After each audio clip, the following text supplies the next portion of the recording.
আসসালামু আলাইকুম। শামীম এগ্রোর দুইটি প্রজেক্ট, একটি হচ্ছে তেলাপিয়া মাছের বাণিজ্যিক চাষ, অন্যটি হচ্ছে ছাগল নিয়ে ছাগলের বাণিজ্যিক খামার গড়ে তোলা। তো ছাগলের বাণিজ্যিক খামার গড়ে তোলার উদ্দেশ্যে আপনাদের কাছে আজকে আমি এই প্রথম প্রতিবেদনটি তুলে ধরছি। প্রথম প্রতিবেদনে আমি দেখাতে চাচ্ছি যে বিষয়টা, যে দেখেন আসলে এক একটি ছাগল না যেন এক একটি স্বপ্ন। এদের এই আমার খামারে বর্তমানে 5টি ছাগল রয়েছে, 3টি মা ছাগল এবং 2টি বাচ্চা ছাগল। 3টি মায়ের মধ্যে একটি মা 2টি বাচ্চা প্রসব করেছে, আর অন্য 2টি মা অলরেডি তারাও হয়তো আগামী 1 মাসের মধ্যে 2টি বাচ্চা প্রসব করবে আশা করি। তো দেখুন আসলে এখানে এক একটি ছাগল নয় যেন এক একটি স্বপ্ন, এক একটা স্বপ্ন পূরণের হাতিয়ার। আর এগুলা নিয়ে ইনশাল্লাহ আমার ভবিষ্যতে অনেক ভালো একটা পরিকল্পনা আছে। এগুলা নিয়ে আমি দেখি ইনশাল্লাহ কত দূরে আগানো যায়। আগামী আপনাদের সকলের দোয়া ও ভালোবাসায় অনেক দূরে এগিয়ে যেতে চাই।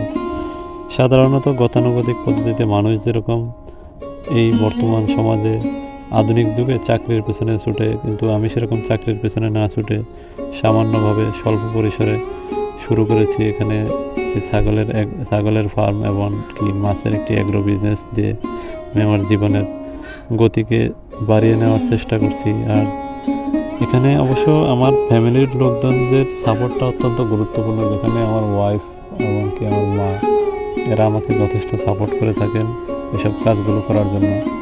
অনেক সময় দেখা গেছে তারা আমার ছাগলের টুকিটাকি কাজে ঘাস বাসায় ঘাস খাইতে রাখলে ঘাস দেওয়া হতে শুরু করে টুকটাক তারা ভালোই আমাকে হেল্প করে।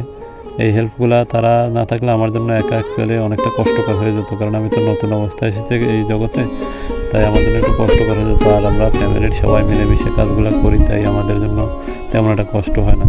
দেখেন আসলে ছাগলরা মাঝে মাঝে এদেরকে দূরে নিয়ে আসলে এরা করে একটু মজার চলে, মারামারির মতো একটু আনন্দ করে নিজেদের মধ্যে। আর এগুলো দেখতে যারা ছাগল পালে, ছাগল পোষে, এদের কাছে খুবই চমৎকার দৃশ্য এই দৃশ্যগুলো। এগুলো দেখতে কার না ভালো লাগে? যে কোনো পশুপ্রেমী খামারি ভাই, সাধারণ মানুষ সবারই এই দৃশ্যগুলো দেখতে খুবই ভালো লাগে।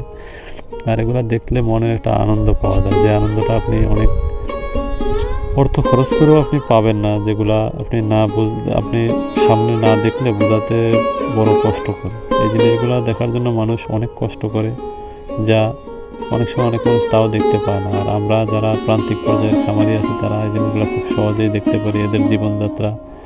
এদের জীবনযাত্রার মান নিয়ে ইনশাল্লাহ ভবিষ্যতে আরও ভালো ভালো ভিডিও পাবেন আমার এই চ্যানেলে।